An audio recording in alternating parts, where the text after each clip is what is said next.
lidando com assuntos desafiadores. Vivemos num tempo de assuntos desafiadores, particularmente para o crente em Cristo Jesus, mas para toda a humanidade. Vamos pensar um pouco mais nessa direção, buscando a orientação da palavra de Deus. Antes de lermos os textos desta noite, quero recordar com você, que já esteve aqui nos últimos domingos, o texto de Romanos capítulo 12, versos 1 e 2. Um texto que nos orienta nesse tema geral de lidar com assuntos desafiadores. E o apóstolo Paulo diz, então, depois de expor todo o evangelho por longos capítulos, o quê? De forma prática, aplicada à minha vida e à sua. Romanos 12, 1 e 2. Vamos ler juntos. Portanto, irmãos, rogo-lhes pelas misericórdias de Deus, que se ofereçam em sacrifício vivo, santo e agradável a Deus. Este é o culto racional de vocês. Não se amoldem ao padrão deste mundo, mas transformem-se pela renovação da sua mente, para que sejam capazes de experimentar e comprovar a boa, agradável e perfeita vontade de Deus. Agora, para nossa orientação nesta noite, de forma mais particular, Gênesis capítulo 1. Gênesis capítulo 1. Primeiro livro da palavra de Deus. Você trouxe a palavra, abra a palavra. Gênesis capítulo 1, versos 27 e 28. Gênesis 1, 27 e 28. Tudo quanto nós pensamos sobre o viver, como viver, tem que nos remeter à criação. É a raiz, é a base, é a referência. Gênesis é sobre a criação nos primeiros capítulos. Então, vamos ouvir a palavra quanto a isto. Gênesis 1, versos 27 e 28 dizem: criou Deus o homem, à sua imagem, a imagem de Deus o criou, homem e mulher os criou. Deus os abençoou e lhes disse: sejam férteis e multipliquem-se, encham e subjuguem a terra, dominem sobre os peixes do mar, sobre as aves do céu e sobre todos os animais que se movem pela terra. Verso 27, então, diz que Deus criou o homem e a mulher à sua imagem. Deus assim criou. Capítulo 2, versos 21 a 25. Gênesis 2, 21 a 25. Capítulo 2 de Gênesis nos fala da criação do ser humano, então, de forma mais detalhada do que o capítulo 1. E diz assim: então o Senhor Deus fez o homem cair em profundo sono, e enquanto este dormia, tirou-lhe uma das costelas, fechando o lugar com carne. Com a costela que havia tirado do homem, o Senhor Deus fez uma mulher e a levou até ele. Disse então o homem: esta sim é osso dos meus ossos e carne da minha carne. Ela será chamada mulher, porque do homem foi tirada. Por esta razão, o homem deixará pai e mãe e se unirá à sua mulher, e eles se tornarão uma só carne. O homem e sua mulher viviam nus e não sentiam vergonha. Temos aqui a criação do homem e a criação então da mulher. Mas o capítulo 1 nos diz que Deus criou os dois, à sua imagem e semelhança, os criou, homem e mulher, igualmente a sua imagem e semelhança.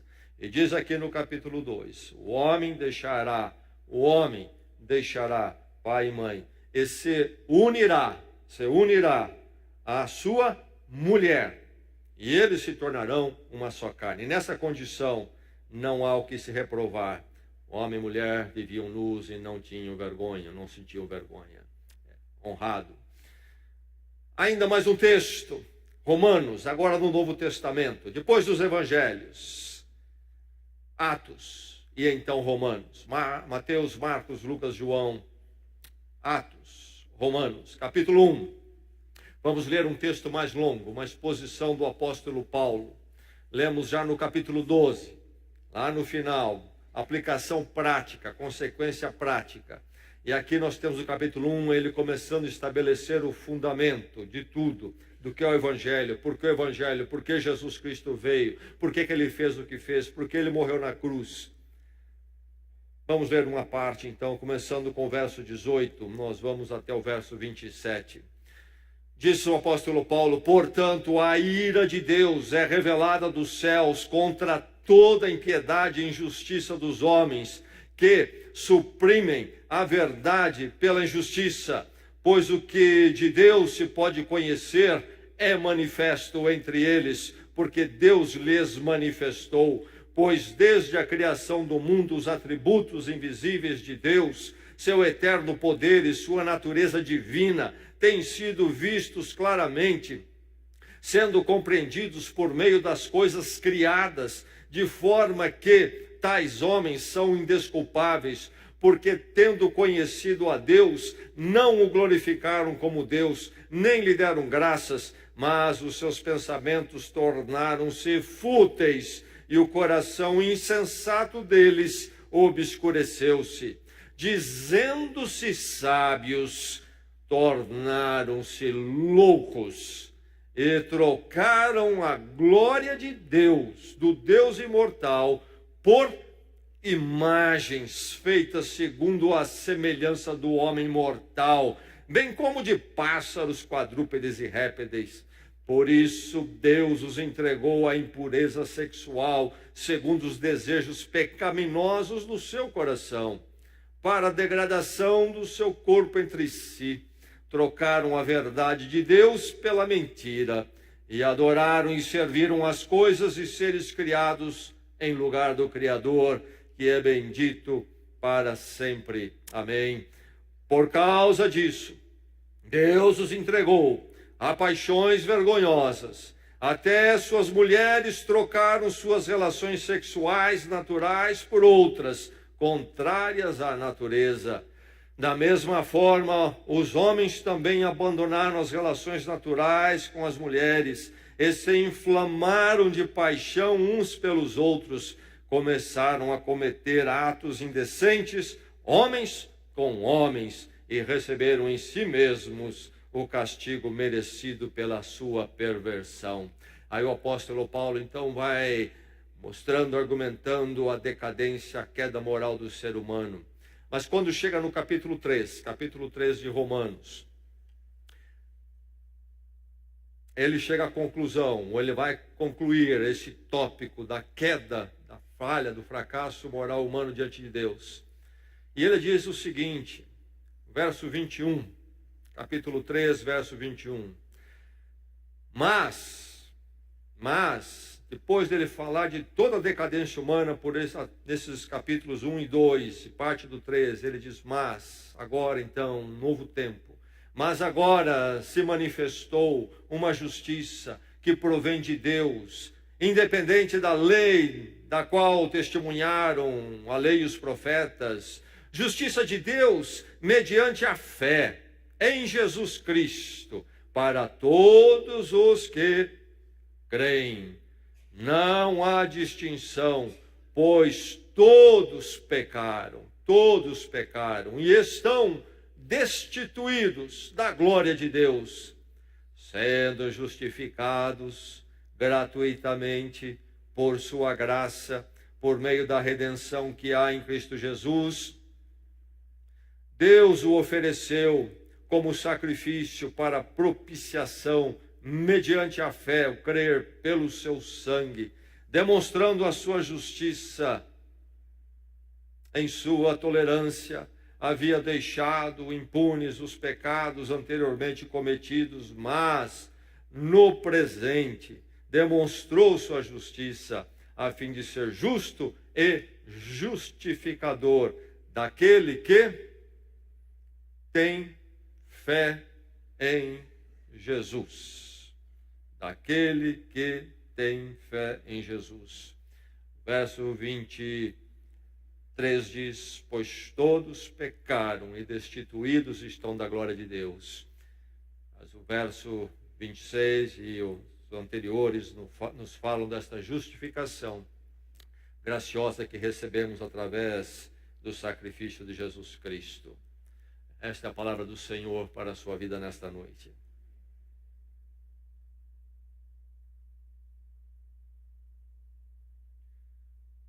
Paulo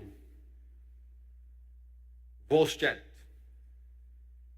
um homem canadense de Toronto, 52 anos, casado, 7 filhos. Anos antes, aos 45 anos, veio a público, falou com a sua esposa, apresentando-se, revelando-se que na verdade ele era um transgênero. Já nos 52 anos algo vai acontecer, mas aos 45 anos ele revelou. Depois de casado por anos, 7 filhos. Paulo, de Toronto. Agora, Paulo não chama mais Paulo. Ele, com uma soletração bem estranha, ele tem o nome de Stephanie.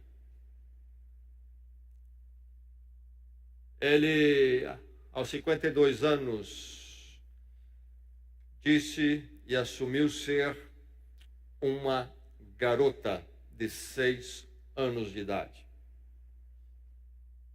Foi adotado por um casal de avós. Vive como uma garotinha de 6 anos, este homem de 52, e aí interage com as 2 netinhas desse casal de idosos.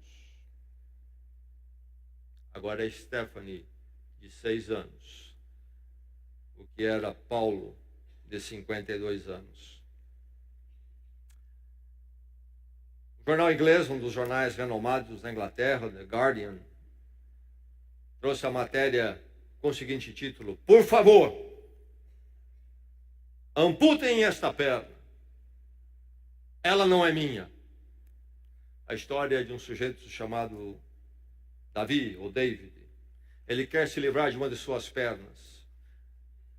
Davi diz: eu sinto que minha alma não se estende até esta perna, uma delas. E Davi está à procura de um cirurgião que retire essa perna. Ele já tentou fazer isso sozinho, provocando uma gangrena. E sabe-se que ele não está sozinho. Traz a matéria. É um fenômeno que atinge muitas pessoas. Há um título para essa desordem já, em inglês. Eu não tenho certeza da tradução em português, mas seria como desordem da identidade, da integridade corpórea. E muitas vezes isso se manifesta em pessoas, nem sempre, mas muitas vezes, relacionado à identificação sexual com uma pessoa que tem a mesma coisa, a mesma limitação física. E há um cirurgião na Ásia que já está atendendo pessoas com essa desordem psicológica. Ele corta, ele tira a perna, braço e outras coisas mais. Por favor, amputem minha perna, ela não é minha. Eu sinto que a minha alma não se estende até essa perna. Eu nasci com um corpo de 2 pernas, mas uma mente de uma só, entende? Outro jornal inglês, Telegraph, agora de setembro de 2017, anunciou que a italiana Laura Mezzi, de 40 anos, se casou consigo mesma. A cerimônia contou com 70 pessoas, familiares e amigos. Ela gastou 10 mil euros na cerimônia. Bolo tinha uma figurinha de bolo dela sozinha. Entrou de vestido de noiva, com a música, a marcha nupcial e tudo mais. O pós-humanismo vai surgindo e crescendo. Um livro recente sobre a infância e pets na literatura e cultura e novas perspectivas. Esse é o título. Infância e pets na literatura e cultura, novas perspectivas. Duas autoras escrevem, e discutindo sobre a questão, então, dos pets e adoção, na perspectiva do pós-humanismo, que é uma vanguarda desses dias. Entre outras coisas, dizem: nossa forma convencional de ver a família como exclusivamente humana leva a noção de pets como mera propriedade. Mas eruditos argumentam que em muitas famílias já acontece a inclusão de não humanos como filhos ou crianças da família. Novo tempo, nova família.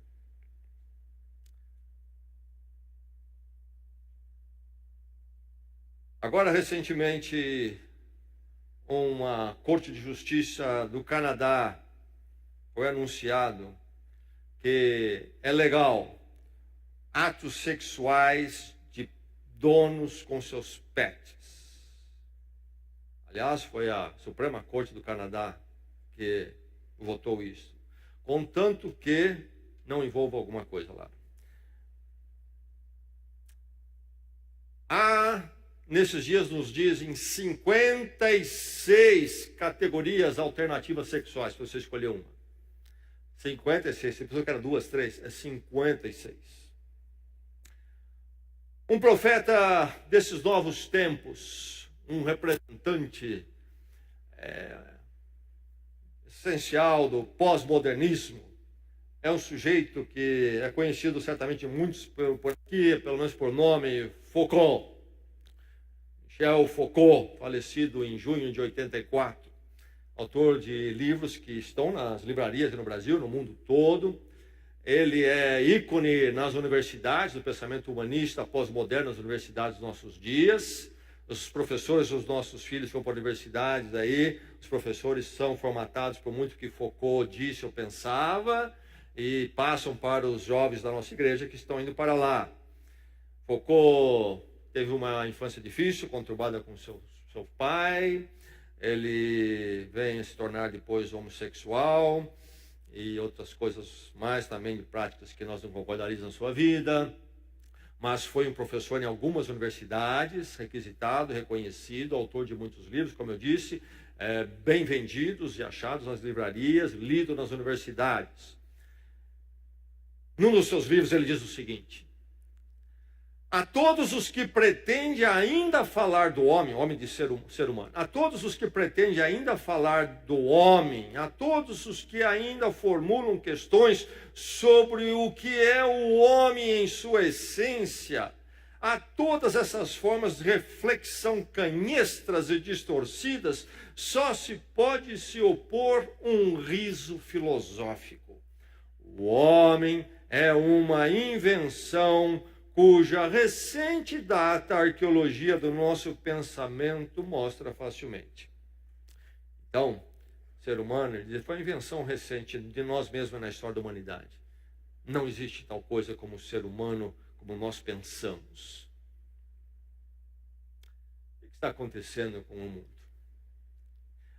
Algumas coisas, podemos falar muitas outras, eu citei apenas uns exemplos aqui, e você vê, ouve na mídia, o que está acontecendo? E certamente você viu muitas dessas e fica até chocado, acha estranho, revoltante, quem sabe. O que está acontecendo? Seria apenas a escolha de algumas coisas aqui e ali que chocam, que fogem do normal da vida como tem sido? Seria somente isso? Seria então pontuar, eu citei aqui coisas diárias diferentes da vida, seria apenas coisas pontuais, é um problema nesta área, é um problema naquela outra área, é uma coisa diferente naquela outra área, ou todos estão interligados, é um problema único que estamos vivendo?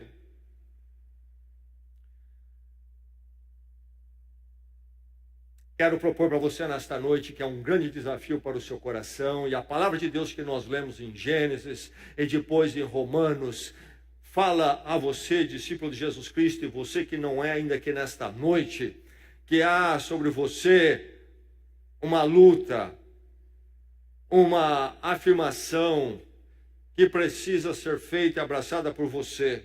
A palavra de Deus pede, ordena, lhe direciona. Qual é? Preserve a humanidade. Você ouviu? Preserve a humanidade. Afirme, então, que a humanidade vem da criação.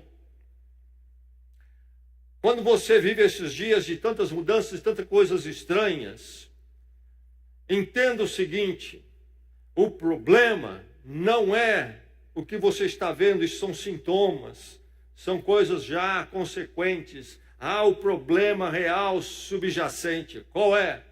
O ser humano é colocado diante de duas possibilidades e somente duas possibilidades.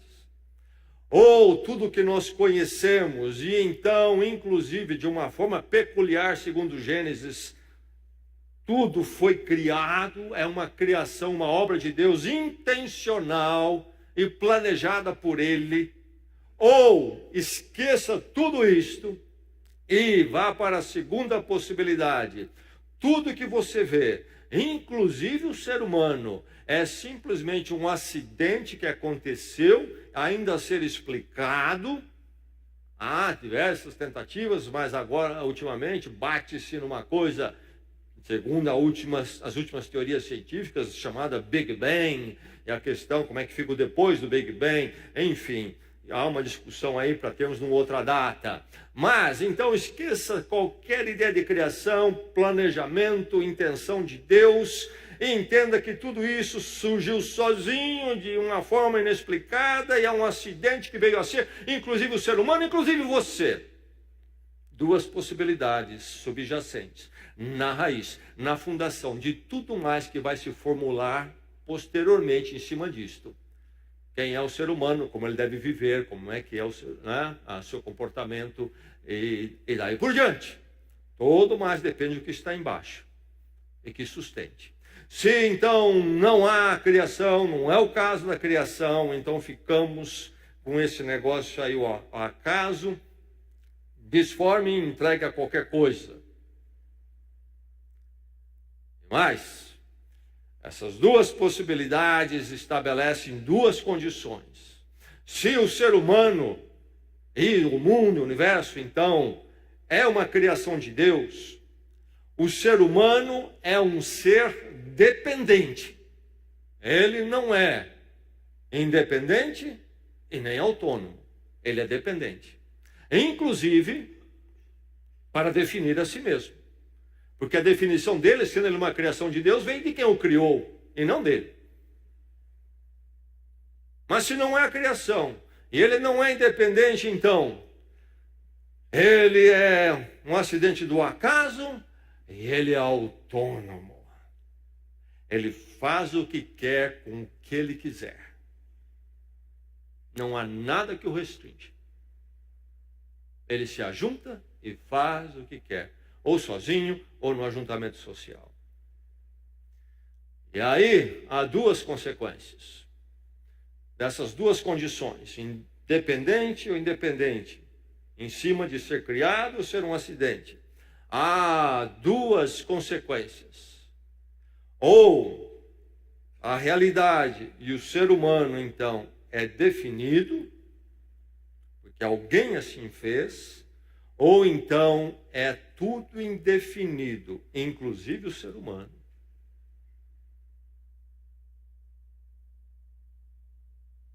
Aí qualquer experimento vale. Tiro para qualquer lado, está bem. Eis o problema. Agora essas fundações, interfere no ser humano como indivíduo. E interfere, então, na questão do ser. Quem eu sou? Quem é o ser humano? Então, quem sou eu? Interfere em toda a minha forma de viver, interfere na minha questão sexual, interfere na questão do casamento, interfere na formação da família, interfere na questão de filhos, interfere na educação, interfere na sociedade. Partindo de uma base ou da outra, vai vai se caminhar em direção totalmente oposta e chegar-se a destinos completamente diferentes. E nós vivemos essa encruzilhada. Agora, a opção dos nossos dias, na sociedade, especialmente ocidental, a opção foi feita de forma muito forte. Por um tempo ela foi regida pela cosmovisão, a visão da criação. Não mais. E nós mesmos, vivendo num país chamado de formação católica, então de uma cultura cristã, já não é mais, já foi. A mídia, que realmente formata as pessoas, e o meio acadêmico, não tem nenhum compromisso com isso. As escolas dos nossos filhos, mesmo as escolas dos filhos pequenos, só tem um compromisso com esta visão aqui. É tudo um acidente. O ser humano é independente, e ele é autônomo, e é indefinido tudo. O ser humano define como quiser, nada está definido. E sim, pode interferir em tudo, em quem o ser humano é, na sua identidade como ser, na sua identidade sexual, na questão do casamento. Pode alterar tudo, pode mudar tudo. E depois a sociedade também, seja o que for, no que der, enfim. Este é o pensamento. Esqueça qualquer coisa de cristão, de cristianismo, até de catolicismo na nossa sociedade. Sim, há os católicos ainda fiéis, sabemos disso.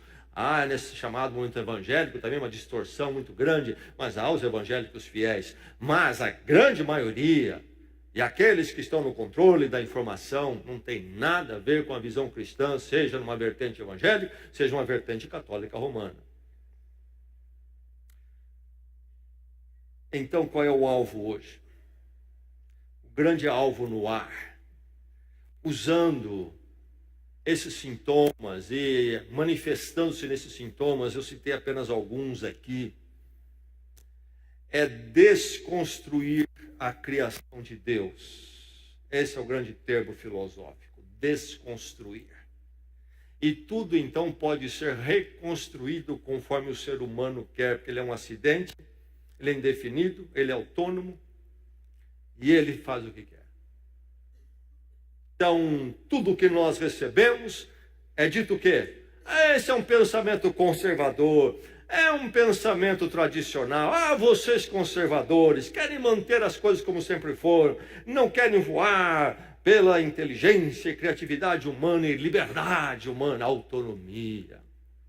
E nesta noite quero deixar bem claro aqui, nós como crentes em Cristo Jesus, eu falando aqui também nesta noite, em nome do Senhor e da palavra e da igreja, não estamos defendendo nenhum conservadorismo.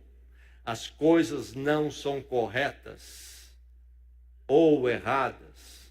As coisas não são boas ou ruins porque são tradicionais ou conservadoras ou liberais ou progressistas. Não é aí que nós, como cristãos, definimos as coisas. Se nesta noite olharmos aqui a palavra de Deus e pensarmos que estivéssemos apenas defendendo aquilo que foi sempre feito, seria algo também sem sustentação. Seria apenas uma opção, como estas que estão tendo neste dia. Nós estamos falando aqui de uma questão da origem, da humanidade, do universo, e então daquilo que realmente somos e na essência. Independente de tempo, de séculos, de culturas. A ideia é então desconstruir a criação, desconstruir a humanidade. Dizendo o quê? Não ao Criador. Não queremos ser dependentes. Nós queremos ser autônomos.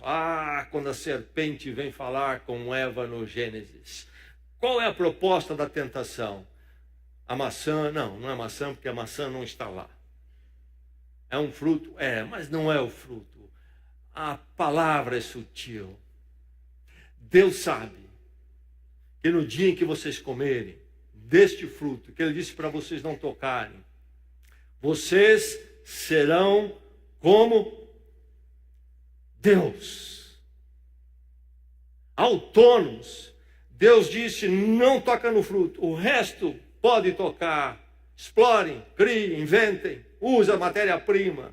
Alimente-se. Procriem. Não toque apenas deste fruto.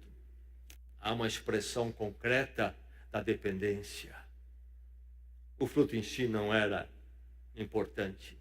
A questão era do ser humano dizer: sou dependente de Deus para aquilo que eu sou, para a forma de eu viver, ou não sou dependente. E chegou o dia que a tentação veio e disse: vocês serão como Deus. Vocês haverão de forma autônoma decidirem os seus caminhos e não mais Deus dizer o que tocar, o que não tocar. Vocês vão assumir as rédeas do seu destino, da sua vida. E hoje ainda o coração humano caminha na mesma direção. Somos autônomos, somos deuses. E nós haveremos de definir todas as coisas. Nada de criador. Então, nós precisamos urgentemente nesses dias afirmar que a humanidade vem da criação. E aliás, é um absurdo se não vier da criação. Nada mais faz sentido. Uma loucura se instala em nosso meio. E não há limites para aquilo que o ser humano pode fazer, tornando-se confuso, trazendo uma vida humana sofrida. Precisamos afirmar que a humanidade vem da criação. E criou Deus, homem e mulher, a sua imagem os criou. Preserve a humanidade. Afirme que a humanidade vem da criação. Preserve a humanidade, posicione-se pela humanidade então definida. Pode nos ajudar um pouco nesta noite o grande pensador da Grécia Antiga, falecido em 322 a.C., Aristóteles. Nos deixou um legado enorme, impactou particularmente, sendo redescoberta a Idade Média. Ele tem um tratado sobre lógica. E entre muito que ele fala, não é? Como é que nós construímos a lógica dos nossos pensamentos e nossos argumentos. Toda a conversa é uma argumentação. Isto é válido, não é válido? Qual é a sustentação disto, etc. E ele colocou, entre outras coisas, ele apontou algo que se chama a lei da não contradição. Para a conversa ter sentido, tem que ter a lei da não contradição. Isto é, uma coisa que não pode ser ao mesmo tempo não é. Ou ela é ou não é. Isto é muito importante quando nós conversamos. Se você diz, aquela é uma cor preta, eu não posso dizer aquela é uma cor branca. Ou eu estou errado e você está certo, ou você está errado e eu estou certo, mas não os dois ao mesmo tempo. É uma contradição. E aí, se eu digo, você é um ser humano, e outro disser, você não é um ser humano, ou ele ou eu, estamos certos, ou estamos errados, mas não os dois ao mesmo tempo. E se nós perdemos isso, não tem mais como conversar. Não mais como se fazer mais nada. A conversa corriqueira, instruções no trabalho, assim como a ação no laboratório de pesquisa. E até o debate em corte de justiça. Sim, há momentos em que as coisas são um pouco cinzentas para nós, as argumentações cabem, etc. Mas a realidade se apresenta de forma muito clara. E quando há debates cinzentos, é para se buscar, clarear o que é e o que não é, e se separar. É verdade ou é mentira? É verdadeiro ou é falso? É falso ou é verdadeiro? A realidade nos impede de pensar diferente. Você está na avenida, passa carro, passa ônibus. Vem o ônibus ou não vem o ônibus? Deixe-me dizer, no meio daquela avenida, ou é você ou é o ônibus, mas os dois ao mesmo tempo é complicado. Para mim não há verdade. Tudo é relativo. Gostaria de ver um relativista atravessar a rua. Vem um ônibus? Não vem. É uma questão de gosto. Você quer que venha um ônibus? Eu não quero. Cada um escolhe o que quer. Lá vou eu. É a vida. E aí, então, Aristóteles discute a ontologia. que é a questão do ser, as propriedades do ser. Como é que nós sabemos aquilo que é? E aí nós temos Gênesis. Deus criou o homem, o ser humano. Homem e mulher os criou. Esta categoria humanidade, dentro dela, subdivisão, homem e mulher, e mais, um ser que é criado à imagem de Deus. Por isso que ele é distinto de tudo mais que há na criação. Por isso que, inclusive, ele anseia pelo próprio Deus. Como o meu cachorro não anseia, o seu cachorro não anseia. Faz sentido ou não faz?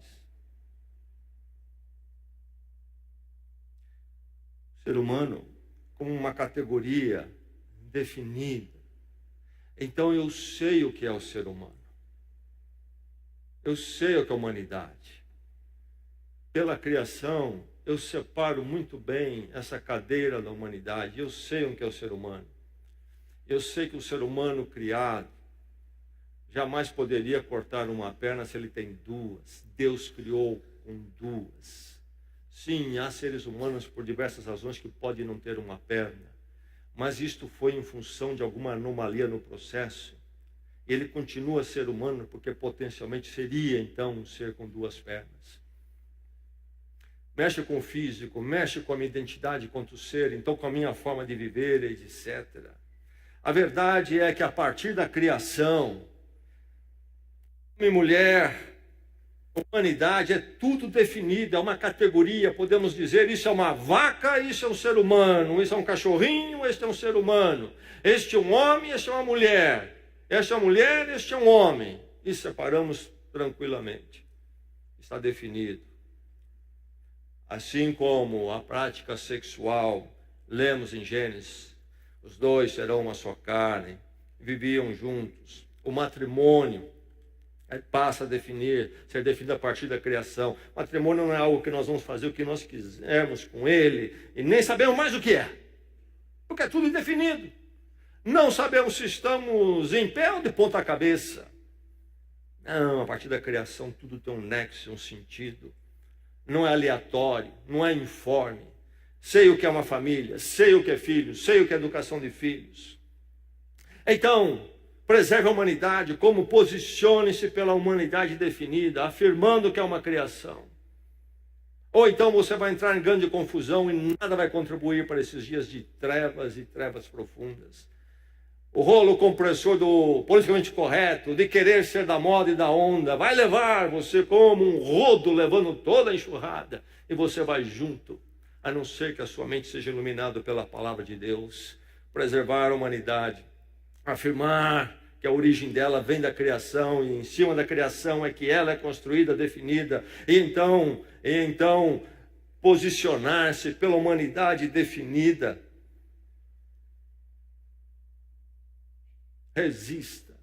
Resista ao desconstruir a humanidade. Querem desconstruir a humanidade. Nos nossos dias fala-se muito em se aceitar a diversidade.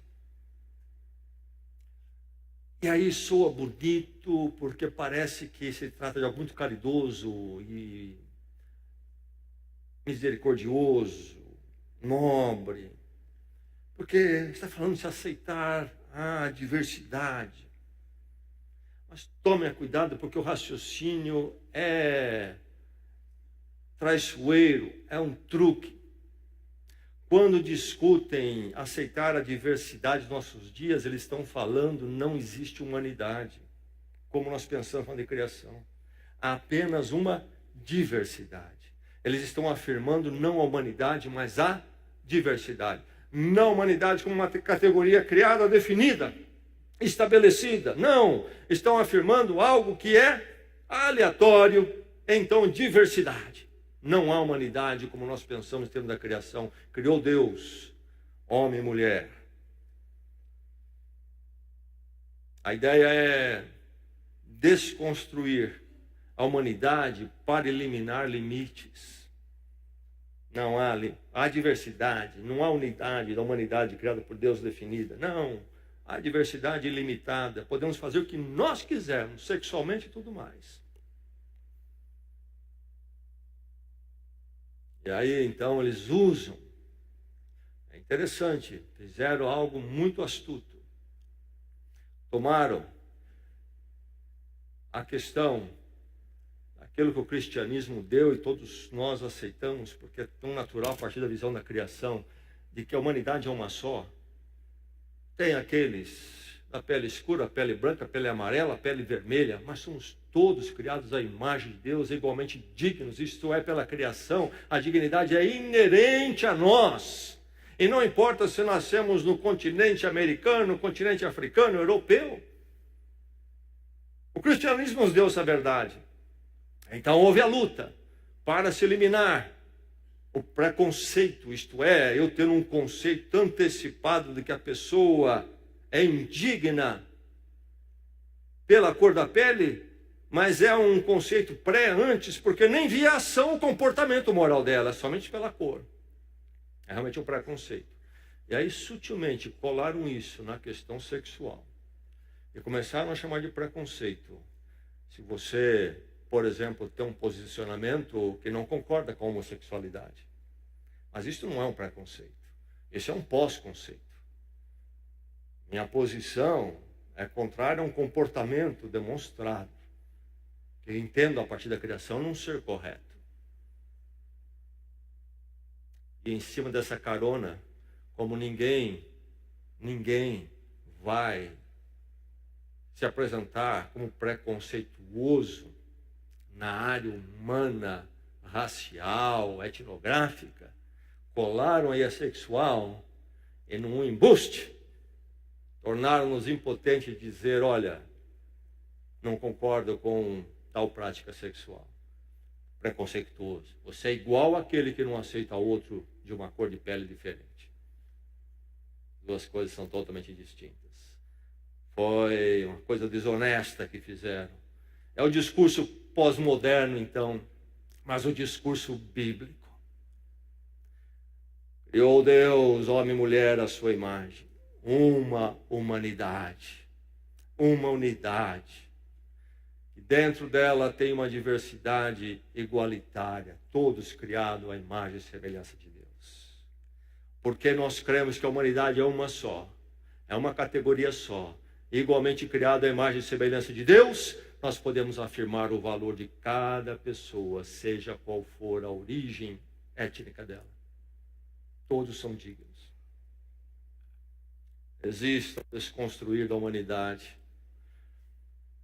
As táticas e os ícones são usados. Então, quando você vê, por exemplo, a homossexualidade nesses dias sendo tão promovida, entenda o que está por detrás realmente. A homossexualidade é apenas uma arma, é apenas uma tática nessa direção. O apóstolo Paulo em Romanos canta isto muito bem. Não glorificaram o Criador, mas no lugar dele glorificaram a criatura. E aí vai as consequências, inclusive, e não somente, mas inclusive a confusão sexual. Homossexualidade, o que é isto? Precisaríamos um outro tempo para discutirmos e apresentarmos todas as pesquisas, mas deixe-me dizer aqui claramente, não há causas biológicas para a homossexualidade. Eu nasci homossexual. Biologicamente não há como se sustentar isso. Sabe-se, inclusive, que a homossexualidade, em grande parte, é inconstante. Muitos experimentam, vivem anos naquilo, depois abandonam. Homossexualidade, até onde nós sabemos, é algo que advém de uma série de fatores, mas que, no final das contas, é uma alternativa, uma opção. Há o comportamento aprendido, por uma experiência, uma crise existencial, moral, espiritual, na infância em geral. Todo comportamento aprendido é uma luta para o resto da vida. Mas a homossexualidade é isto. E hoje é promovida. E as pessoas estão aprendendo. Fim de ano. Festa de virada de fim de ano. Uma danceteria, juventude, não longe daqui, muito perto. Ouvi duas pessoas conversando que lá estiveram. E as pessoas que nem discípulos de Cristo são, não são crentes. Uma delas consternada. E ali a garotada, as meninas de 16 anos, 17 anos. Pais, escutem isso. Seus filhos vivem esse tipo de escola e ambiente. É possível que a mudança é muito rápida, os pais não estão conseguindo acompanhar. E ficam achando que está tudo bem. Essa pessoa, testemunha ocular, dizendo, olha, essas crianças parecem que não têm paz. A outra perguntou por quê. Era um tal daquelas meninas beijarem umas às outras a noite toda. E depois elas mudavam e iam beijar os rapazes. Aqui, à nossa volta.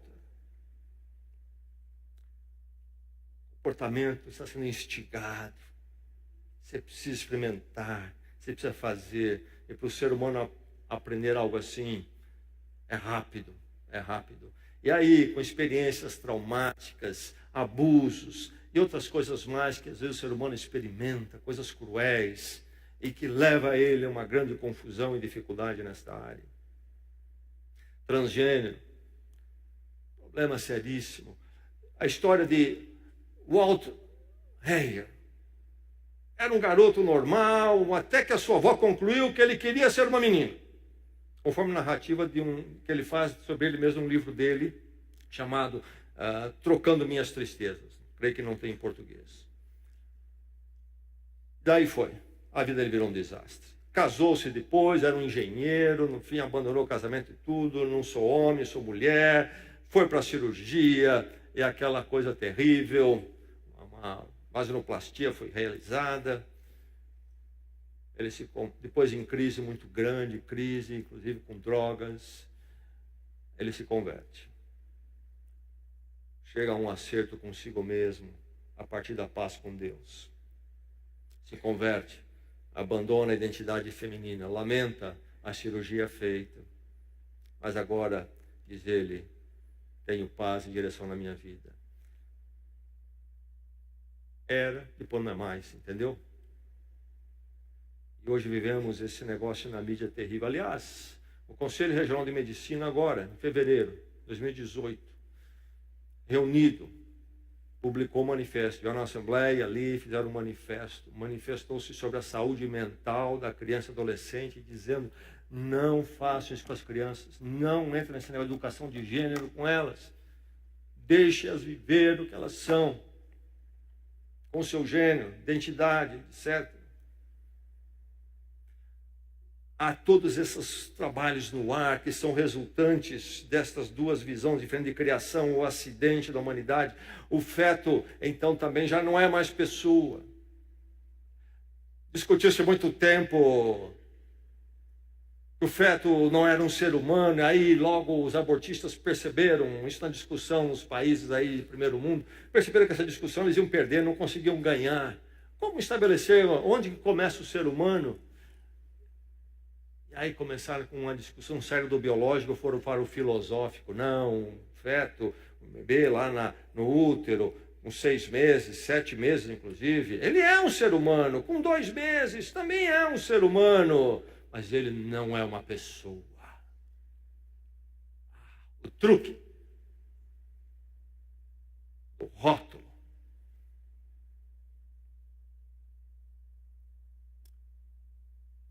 Animais, pets. Vivemos uns dias, estão a prestar atenção.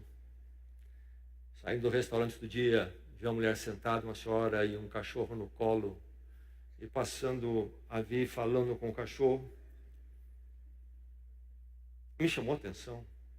Ela estava dando uma explicação, uma repreensão. Não, agora não. Eu já falei, quando chegar em casa você vai ter o que você quer.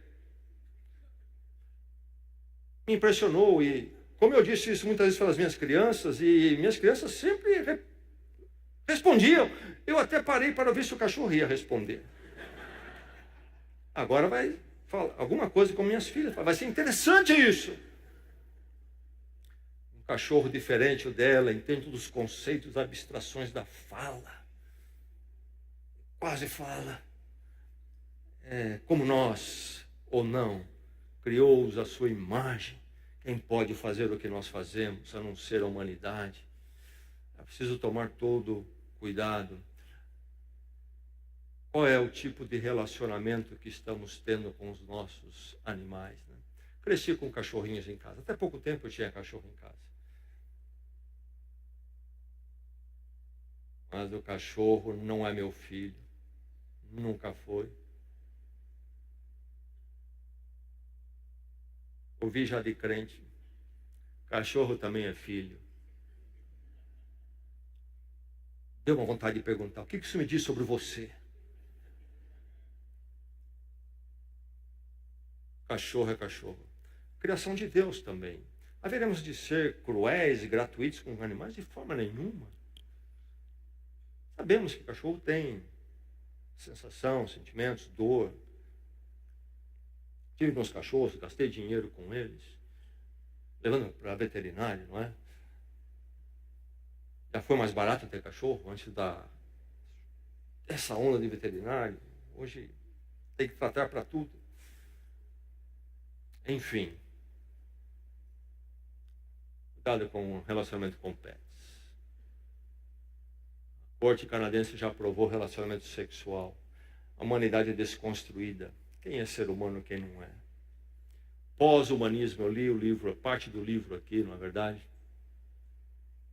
Família não é mais coisa de humanos. A humanidade já não existe. As linhas que separam categorias não existem. Está desconstruída. Família, então, está desconstruída. Vamos fazer o que nós queremos com isso.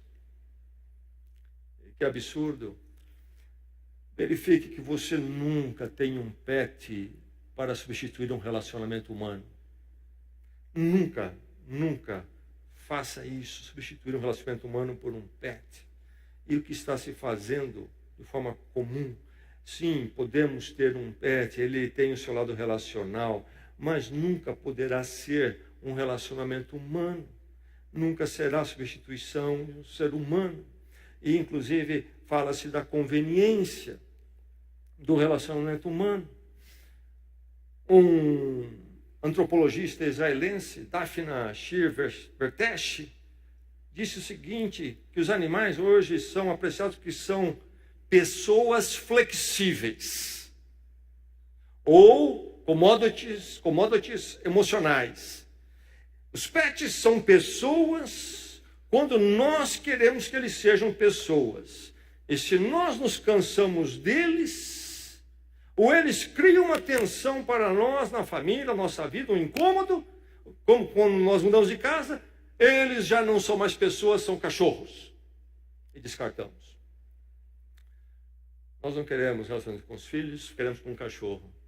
E levamos eles como uma pessoa para substituir os filhos, porque são pessoas flexíveis. Tudo é nossa conveniência. Tome cuidado. Há muito mais a dizer. Mas posicione-se pela humanidade definida e resista ao desconstruir da humanidade. Resista. Não se deixe ficar confuso. Preserve a humanidade. Acima de tudo, proclame o resgate da humanidade. Romanos, nós lemos, é sobre isto. O resgate da humanidade. Aquele capítulo 1 narra a situação terrível do mundo greco-romano. Tremendo capítulo. O apóstolo Paulo escreve e argumenta tão bem a condição do ser humano e parece estar falando dos nossos dias, da nossa sociedade.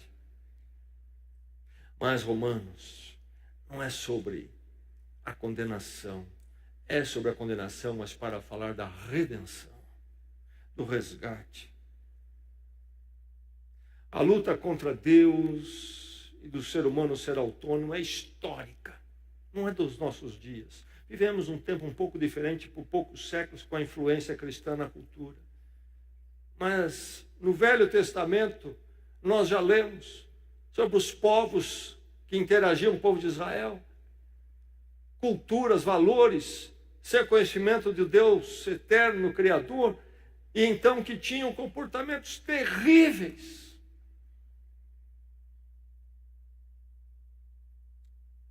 A cultura grego-romana, sobre a qual nós lemos, o apóstolo Paulo falando, é conhecido dos livros de história. Situação terrível. O ser humano era descartável. Abandonar-se crianças indesejadas, como se diz, era prática aceitável e comum. O ser humano não tinha um valor intrínseco, inerente da criação.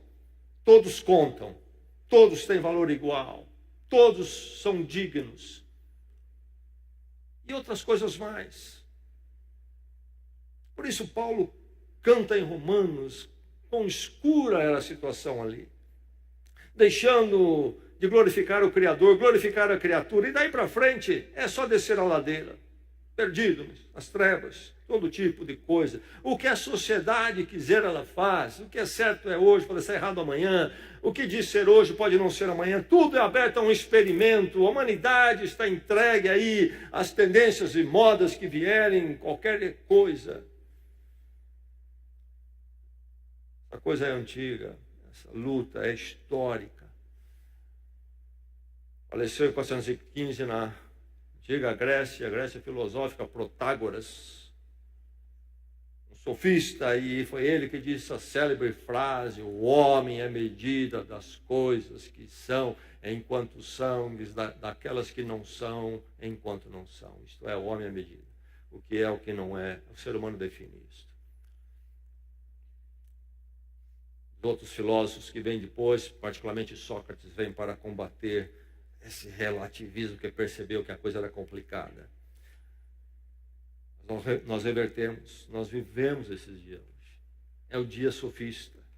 O homem é medida de todas as coisas enquanto são, e das que não são enquanto não são. É ser, ontologia, é ser humano. Isso não nos é dado pela criação.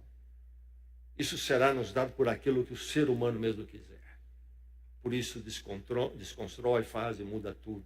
Está entregue a si mesmo. Qual é o caminho? Não sabemos. Amanhã é amanhã. Mas Romanos 1 nos fala dessa situação triste, mas Romanos 3 nos diz: mas agora se manifestou